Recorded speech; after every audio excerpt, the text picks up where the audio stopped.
En todas las épocas hubo interpretaciones estúpidas sobre lo que es y lo que no es el trabajo. Nuestra época es la más estúpida de todas.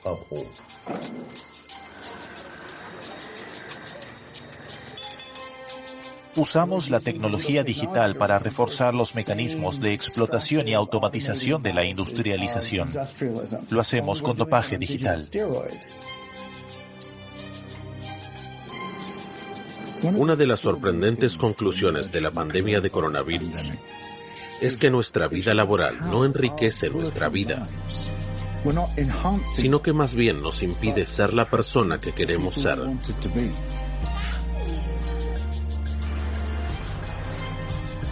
Nos encontramos en un momento en el que nos enfrentamos al colapso climático, tenemos la automatización y tenemos una sociedad que envejece. Nos vemos obligados a reconsiderar todo nuestro sistema de valores.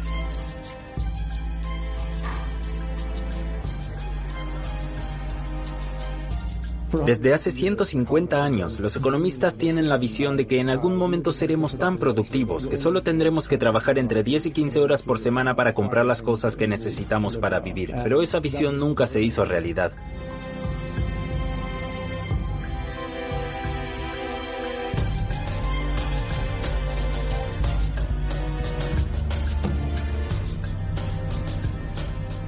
Si observamos nuestro pasado de cazadores y recolectores, comprobamos que solo trabajábamos de 2 a 3 horas al día, y ni siquiera era trabajo de verdad. Pasábamos 2 o 3 horas al día haciendo cosas que nos mantenían vivos, pero esas actividades eran parte de nuestra vida cultural. Nos gustaba hacerlas. Probablemente disfrutábamos cazando y recolectando.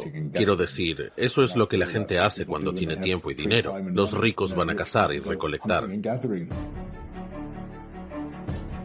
En noviembre de 1217, el rey de 10 años de edad selló 2 documentos constitucionales. Uno fue la Carta Magna. El segundo, la Carta del Bosque.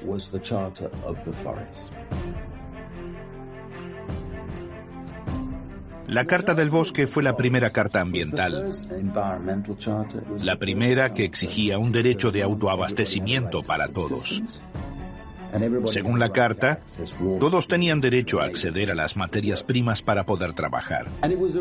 Era una legislación muy subversiva y decía que esos derechos debían regir para siempre.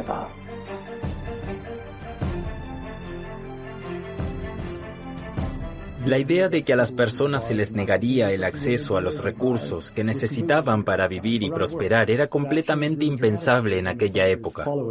Eso cambió drásticamente en los siglos siguientes, cuando se infringió el derecho a la vivienda y se violó sistemáticamente la Carta del Bosque mediante lo que hoy llamamos cercamiento. Se trataba de un proceso que a lo largo de varios siglos condujo a que a la gente le expropiaran las tierras en las que habían vivido siempre.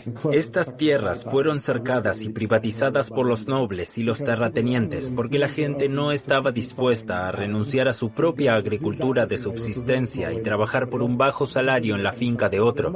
Eso no tenía sentido. Por primera vez en la historia, la gente perdió el acceso a los recursos que necesitaba para sobrevivir. Vendió su trabajo por un salario.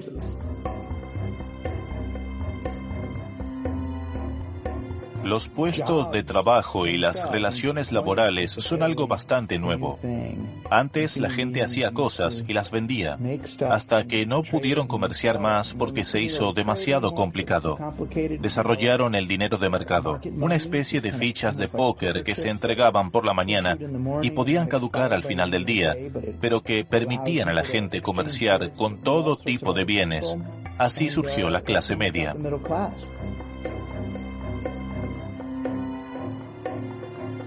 Mientras el pueblo se enriquecía, la aristocracia empobrecía. Por eso hicieron ilegal el comercio. Introdujeron lo que se llamaba compañía privilegiada. Es decir, que solo se podía comerciar en un sector concreto si se tenía la autorización del rey. Si antes eras zapatero, hacías zapatos y los vendías en el mercado. Ahora tenías que trabajar como empleado de la Real Compañía de Calzado de Su Majestad y viajar a la ciudad o vivir en la ciudad.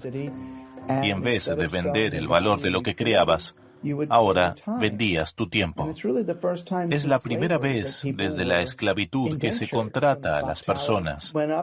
Así surgieron estas relaciones laborales, pero 4, 5 o 6 siglos más tarde, creemos que tener un empleo y trabajar para una empresa es la única manera de obtener ingresos.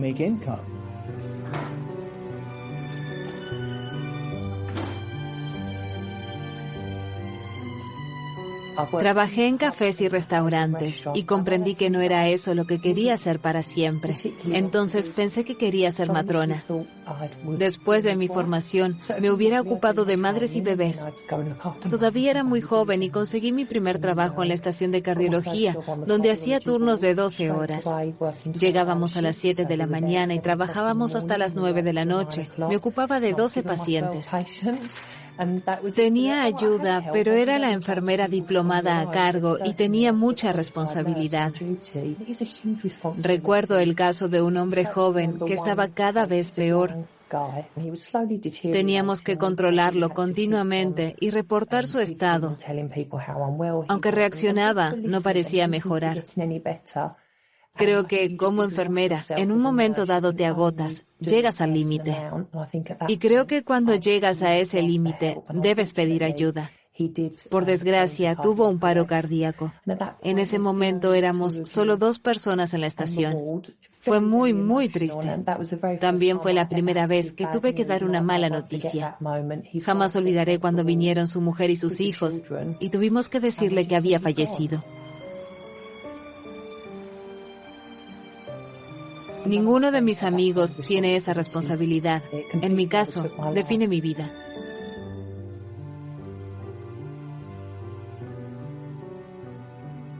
Dudas de ti y te preguntas si estás a la altura de este trabajo. ¿Puedo seguir haciendo este trabajo?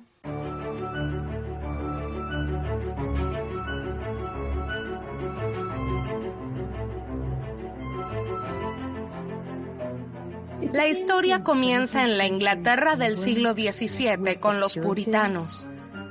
Ellos fueron los que inventaron la ética del trabajo. No les preocupaba tanto la producción ni la acumulación de riqueza en sí, sino la redención. Se trataba de trabajar incansable y disciplinadamente en el cumplimiento de la voluntad de Dios en la tierra. Es decir, que había que escoger una profesión a la que dedicarle la vida. Eso significaba, ante todo, no desperdiciar el tiempo.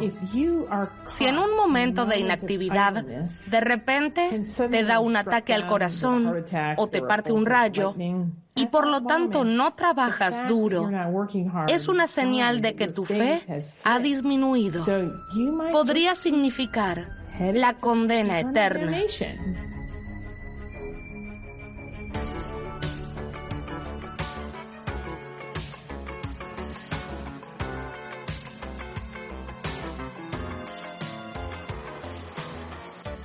Era como un sueño.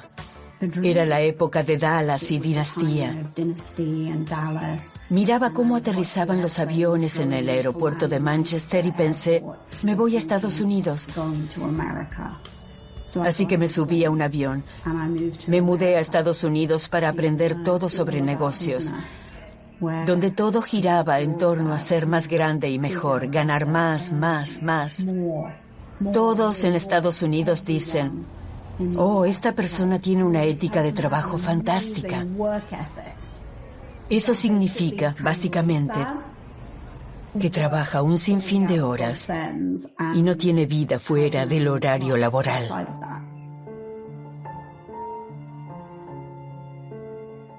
Algunos fines de semana, allí estaba sola. No tenía vida. Trabajaba todo el tiempo. Mi experiencia es que la sociedad te alienta en este comportamiento, te anima. Nadie te pregunta, hey, ¿qué te pasa? ¿Por qué has tomado esta decisión?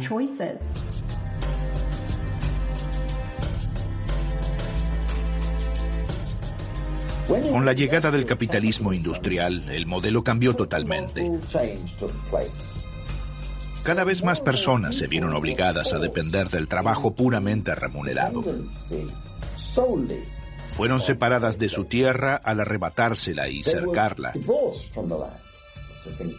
Y a menudo las desplazaron a los barrios marginales de las ciudades en crecimiento. Pasaron a depender del trabajo asalariado. Eso se convirtió en un modelo estándar en el que la relación laboral era trabajar en bloques de tiempo que se fichaban.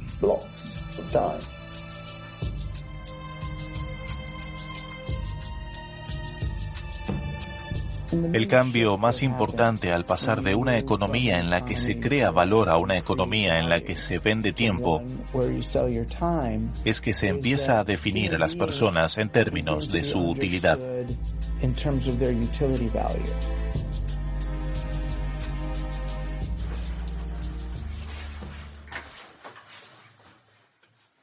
Yo era un alto directivo en un banco importante. Entraba a la oficina a las 7 de la mañana y salía sobre las 7 de la tarde. Las jornadas de 12 horas eran la norma. Las reacciones de feedback eran negativas. Esto afectó a mi autoestima y a mi convicción de estar haciendo un buen trabajo. Y me volví cada vez más paranoico, estresado y ansioso. Y entonces, un día estaba en mi escritorio y dejé de ver.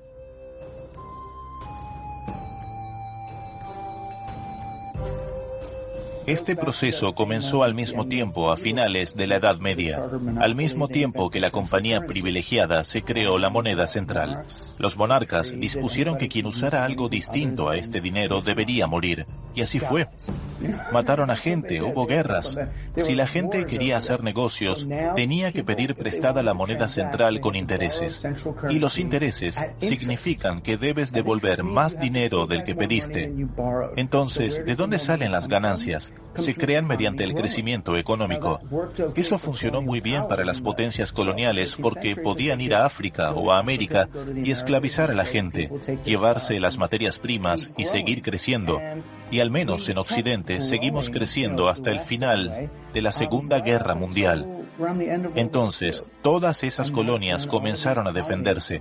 Tuvimos que buscar nuevas formas de crecer. Y eso fue posible gracias a la cultura del consumo. La televisión desempeñó un papel importante, hizo que la gente quisiera más y la animó a comprar. De esta forma, pudimos construir cada vez más fábricas y emplear a más gente. Y mientras tuviéramos suficientes vertederos para eliminar toda la basura, la gente podía seguir comprando y consumiendo. Así que todos, al menos en Occidente, quedaron atrapados en una rutina orientada al consumo en la que la gente quería comprar cada vez más cosas.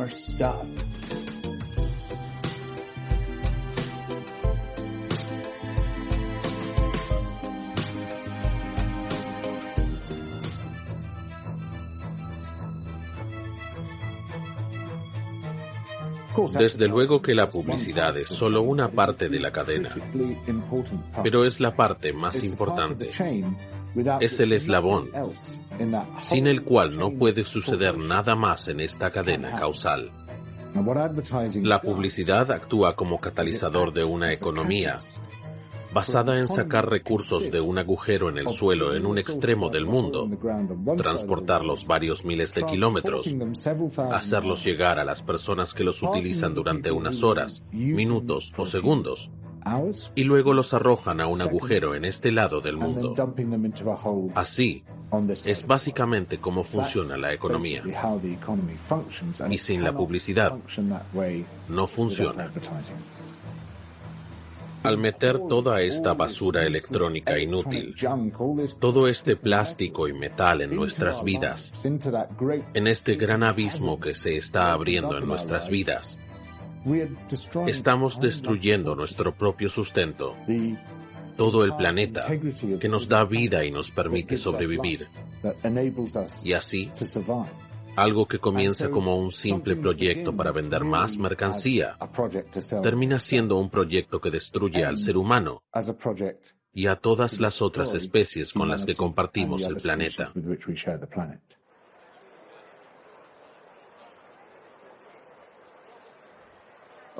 Abrí los ojos y seguía viendo doble, pero esta vez la visión del ojo derecho estaba muy reducida, como cuando te desmayas. Fui al hospital y me dijeron que el detonante era el estrés y que tenía que hacer algo, porque si seguía como hasta ahora, mi estado empeoraría y ya era bastante malo. Y pensé, ¿qué pasa si le digo a mi jefe, este no soy yo? Lo que más me chocó fue que nadie trató de entender por qué me sentía tan mal, sino que dijeron, bueno, en nuestro equipo no queremos gente que no quiera estar aquí o de la que creamos que no sabe hacer el trabajo. El estrés es un concepto moderno. A fines del siglo XIX, principios del siglo XX, se puso de moda un diagnóstico, la neurastenia. La neurastenia se denominó al agotamiento del sistema nervioso o la falta de fuerza en los nervios.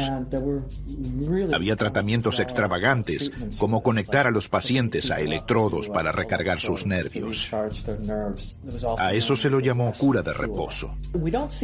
Recién en los años 80 surgió el término moderno "estoy estresado" y lo adoptamos en nuestra lengua cotidiana. Es interesante porque fue entonces cuando comenzó la era de las políticas económicas neoliberales bajo Margaret Thatcher y Ronald Reagan. Hoy se presenta el estrés como parte integrante de nuestra economía moderna capitalista y cada uno debe aprender a adaptarse a él. El tiempo es dinero. Esta frase, que decimos con tanta facilidad desde principios del siglo XXI, fue acuñada por Benjamin Franklin hace 250 años, al comienzo de la era industrial. Implica que cuanto más rápidos somos, más dinero podemos ganar. Al principio, la idea conquistó el ámbito laboral y la producción, pero con el tiempo, se filtró en todo lo que hacemos. Tratamos de hacer cada vez más cosas en menos tiempo, en el trabajo, pero también en casa, con nuestros hijos, en la cama, en situaciones en las que deberíamos disfrutar. Cada momento es una carrera contra el reloj. Bien, ¿hay más preguntas? ¿Hay otros planes para hoy? Mi vida está totalmente determinada por eso. Una mezcla de turnos de día y de noche, de levantarse temprano y trabajar toda la noche. Los domingos por la mañana. Llegaba a casa, dormía 2 o 3 horas para poder soportar el día. Llevaba a los niños a la cama y me iba a dormir para volver al trabajo el lunes. Te acostumbras al trabajo por turnos. Siempre ha sido así en la enfermería. Cuando recibo mi sueldo, a veces pienso que por la cantidad de horas que trabajo y por lo que doy de mí, podría estar haciendo otra cosa.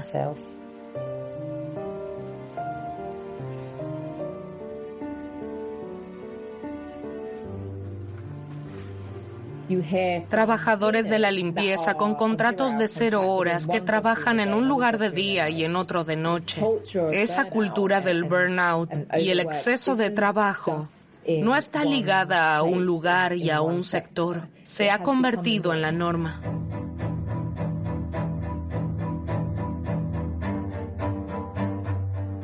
En Estados Unidos, todos tienen su cortadora de césped, su quitanieves y su coche.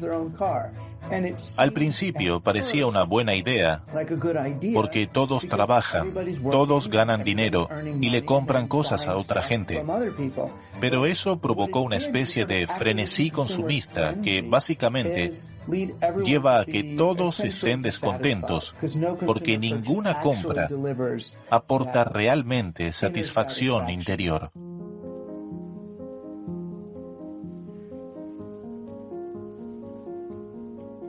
Decidí fundar mi propia empresa, mi marca para accesorios de moda. Nunca pensé en por qué hacía lo que hacía.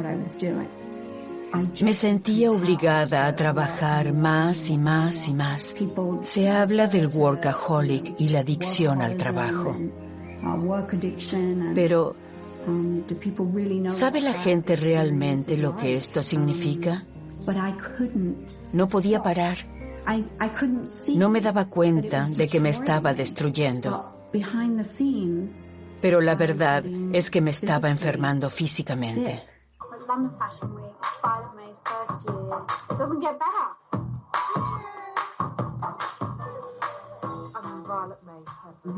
Teníamos una presentación en la Semana de la Moda de Londres. Mi cuerpo simplemente se paró, se rindió, dijo que era suficiente. Me mandaron al hospital Charing Cross y mientras estaba tumbada en la camilla, me di cuenta de que mi comportamiento compulsivo me había llevado hasta allí y que tenía que soltar.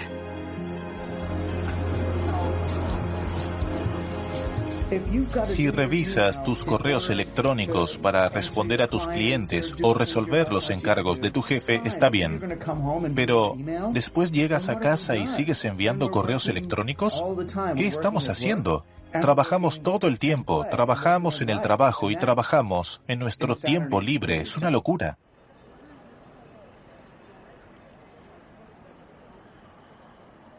El ocio en el capitalismo es algo que no sabemos utilizar. A menudo hacemos un trabajo solo por los ingresos, un trabajo que a lo mejor nos aliena, nos cansa y después llegamos a casa y no nos queda energía. Entonces hay que hacer las tareas domésticas, ocuparse de los niños y llevarlos a la cama, hacer las compras. Y así el trabajo se mete cada vez más en nuestro tiempo libre.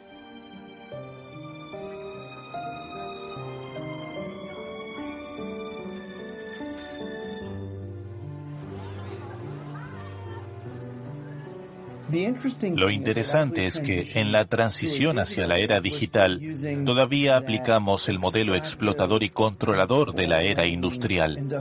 La gente decía que la digitalización iba a dar un giro al capitalismo o a la economía y actúa como si fuera una especie de revolución. Pero no es así. Solo se trata de un movimiento sumamente reaccionario en el que usamos la tecnología digital para reforzar los mismos mecanismos de automatización de la era industrial, solo que lo hacemos digitalmente dopados. Ahora vivo de nuevo con mi madre en nuestra casa. Vuelvo a vivir como a los 18. Pero antes ganaba tanto dinero que la gente me envidiaba. Me siento como si hubiera caído en picada. Hoy voy a ir a la oficina de empleo para registrarme para el desempleo. Ahora el dinero me preocupa más de lo que quisiera.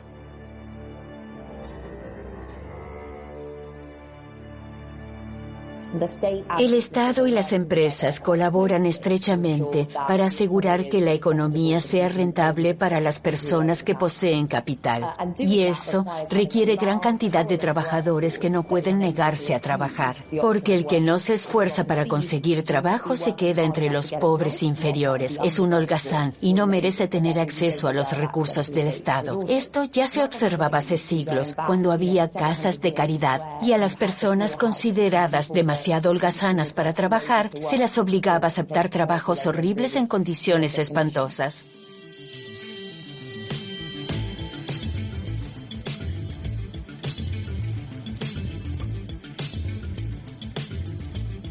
En los medios hay casi todos los meses informes que investigan qué haremos en un futuro en el que los robots asumirán los puestos de trabajo.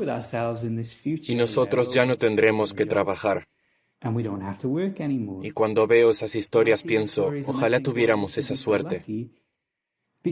Porque el objetivo oficial de la automatización no es darnos más tiempo libre. La finalidad de la automatización es aumentar la eficiencia de la producción para que las empresas obtengan más ganancias. Las empresas se benefician de la sustitución de mano de obra por máquinas porque éstas no necesitan descansos ni se organizan en sindicatos. La razón por la que la automatización no ha llevado a una reducción de las horas de trabajo es simplemente porque ese no es el propósito de la automatización.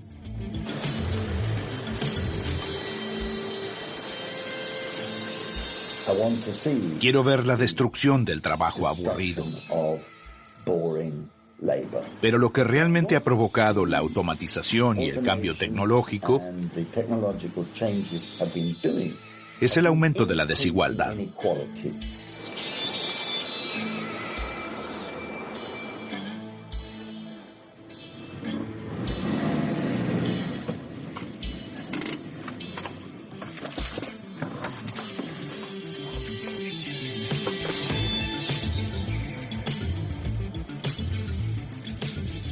Estamos hablando de un problema de exceso de trabajo. Pero no es solo un problema cultural o una especie de obsesión por el trabajo ni un lavado de cerebro ideológico para que la gente se obsesione con el trabajo. Es un problema económico. La gente está sobrecargada porque tiene que trabajar. Tiene que llegar a fin de mes. El conductor de Uber que trabaja 7 días a la semana no lo hace porque le hayan lavado el cerebro, sino porque tiene que hacerlo.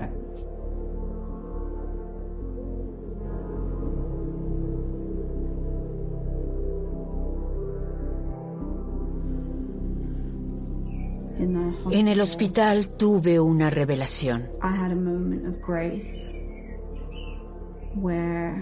Me di cuenta de que necesitaba ayuda. No sabía cómo habría podido hacerlo de otra manera. La ventaja de ver mi vida derrumbada es que no tuve más remedio que llegar al fondo de las cosas. Por ejemplo, preguntarme en qué quería invertir mi energía realmente. Comprendí que no necesitaba todas esas cosas. Regalé 3/4 partes de mis posesiones. Me encanta mi casa, pero tengo que soltar.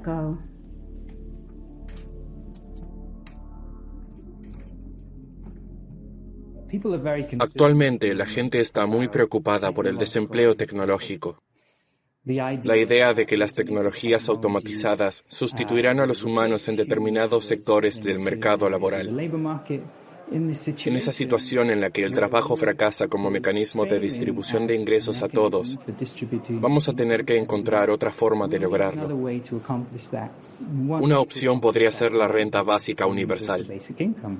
La renta básica universal es un método que propone darle a cada persona un ingreso suficiente para vivir, prácticamente como un derecho civil. No hay que hacer nada para acceder a esta renta. Sería igual para todos y estaría garantizada. La renta básica universal nos dará a todos la posibilidad de decidir cómo desarrollar el trabajo y el ocio. Tendré más tiempo para ocuparme de mi abuela anciana. Por ejemplo, puedo ocuparme más de mi hijito y tendré más tiempo para ayudarlo a hacer la tarea.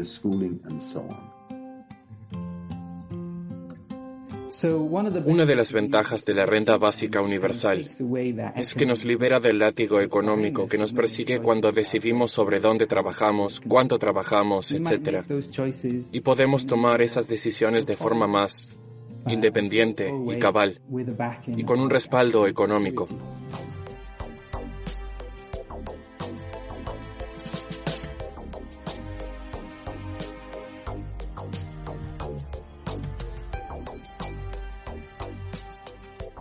Todos estamos programados y entrenados para pasar nuestro tiempo libre con actividades orientadas al consumo.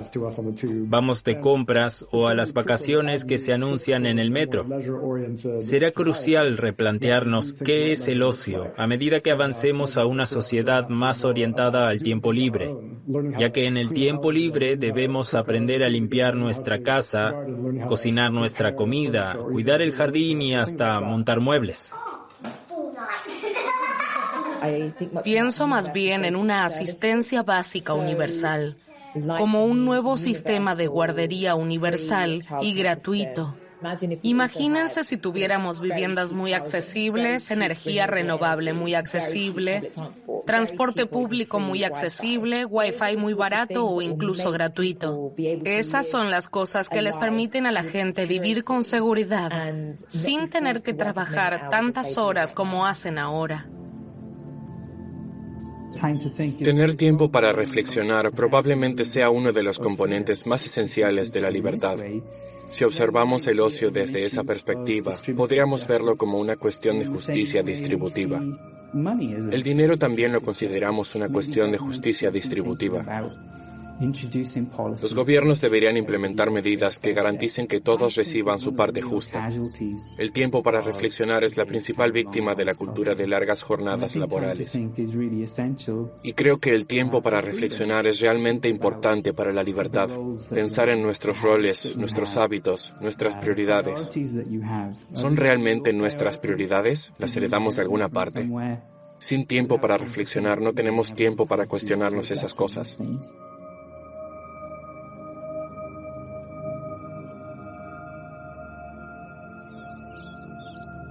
Cada cultura tiene tradiciones de desaceleración.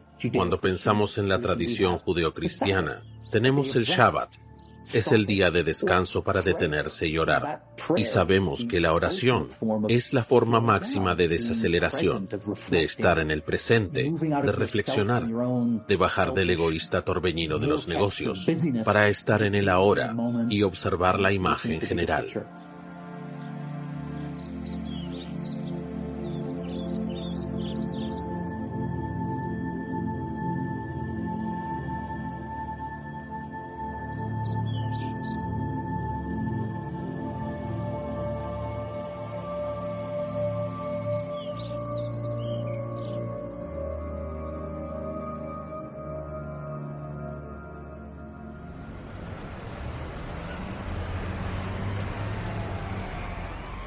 Si me pregunta cómo hemos llegado a este punto, hay un aspecto importante del que no se habla lo suficiente: la forma en la que medimos lo bien que nos va como sociedad.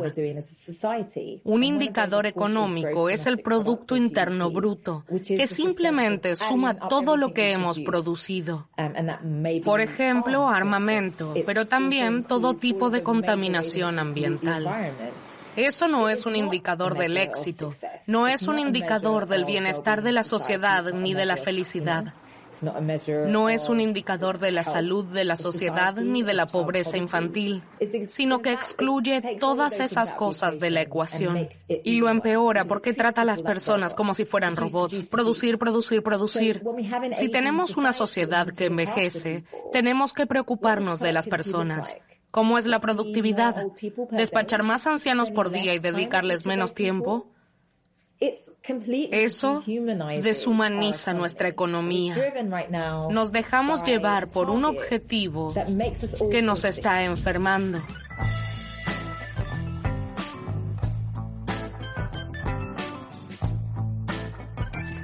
En los años 40, cuando en el sur de Estados Unidos querían abordar el problema del racismo, no bastaba con quedarse en casa y no ser racista. Había que salir a la calle para cambiar un sistema racista. Porque no basta con cambiar solo la conducta individual. Tenemos que organizarnos si queremos otro tipo de sistema.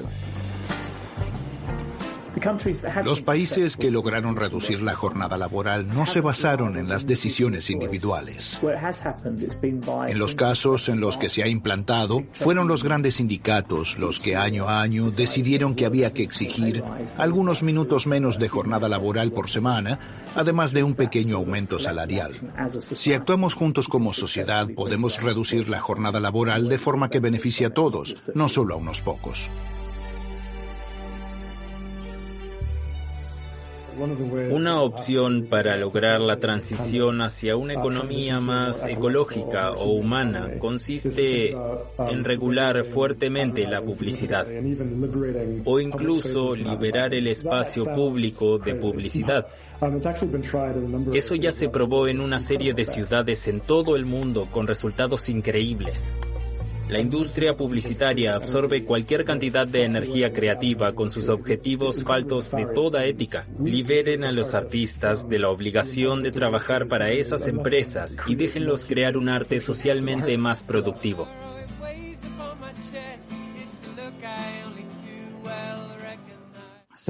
Hablé con muchas personas que decidieron dejar de trabajar. o reducir drásticamente su horario laboral. Uno de los motivos que provocan esta ruptura es una especie de evasión temporal de la vida cotidiana. Y de repente uno ve desde afuera todos los hábitos que tenía y que le parecían lo más normal del mundo, y se ven como cosas que uno podría cambiar. Vemos personas que rompieron el ciclo del trabajo. Tal vez fue una crisis personal que los llevó a eso. Tal vez fue la pérdida de alguien que murió joven lo que los llevó a analizar lo que estaban haciendo y si estar tan involucrados en el trabajo durante el resto de sus vidas era lo que realmente querían hacer. No son una o dos personas las que piensan en la crisis. Todos lo ven y piensan que debe haber otras posibilidades, aparte de subirse al coche o al metro todos los días para ir a trabajar. Hay muchas otras posibilidades de vivir nuestra vida, y eso ha quedado claro para todos ahora.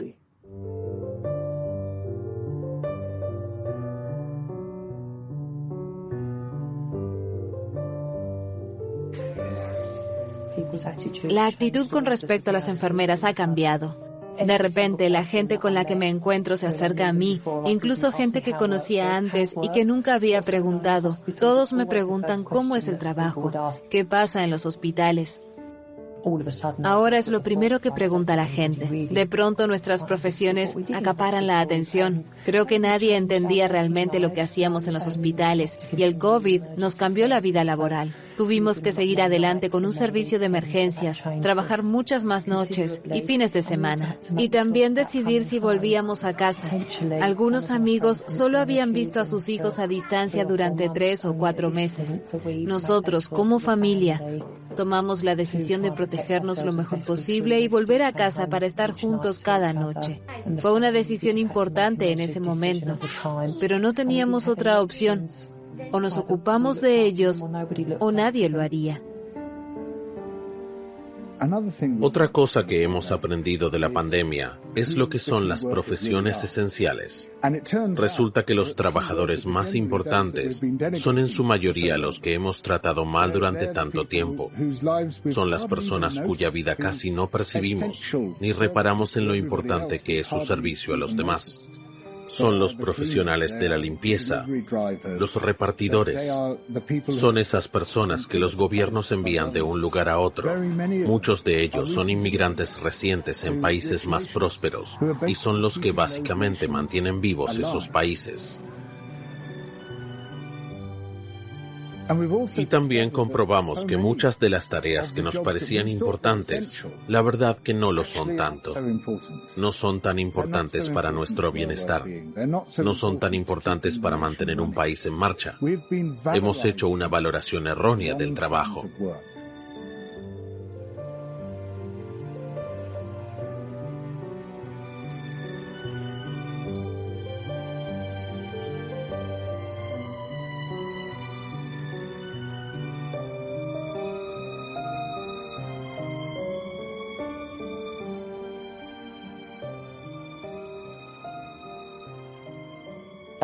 Las personas que afirman que el trabajo las hace felices no dicen más que estupideces.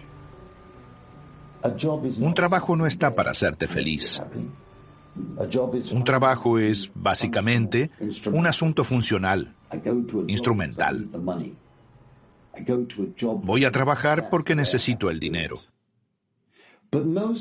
Voy a trabajar porque debo hacerlo, pero la mayoría de la gente hace cosas que preferiría no hacer. Tener un trabajo restringe la capacidad de millones de personas para desarrollar sus valores humanos. No importa si uno trabaja 4, 5 o 7 días a la semana, sigue siendo un trabajo. Y pensar que eso es lo más importante en la vida, no lo es.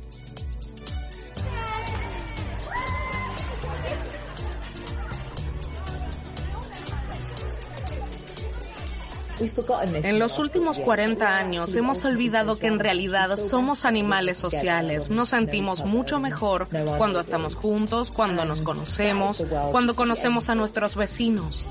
Y ese es el mundo al que deberíamos aspirar.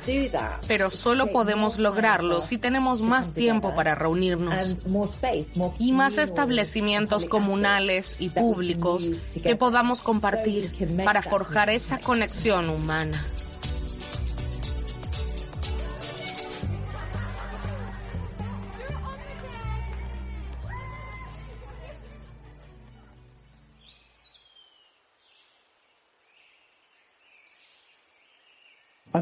Creo que esa idea es profunda. El reducir las actividades económicas y ampliar el acceso a las actividades sociales para poder vivir una vida mejor y más plena.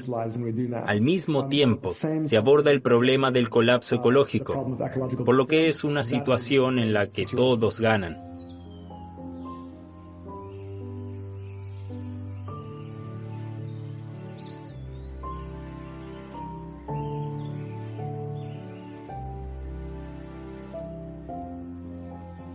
La forma más fácil de salir de esta rutina es no aspirar a nada y hacer la mayoría de las cosas simplemente por sí mismas y no por otra cosa.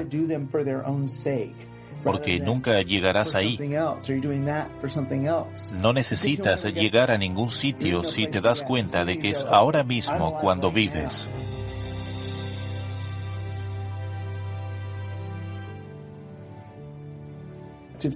No solo nuestro empleador nos considera mano de obra útil, sino que nosotros también nos vemos así. Creo que debemos aprender que tenemos un valor interior. Hay que ganarse la vida para mantenerse vivo y no para tener valor. Eres un ser humano valioso, digno, consciente y con alma. Si eres capaz de aceptarlo, todo cambia.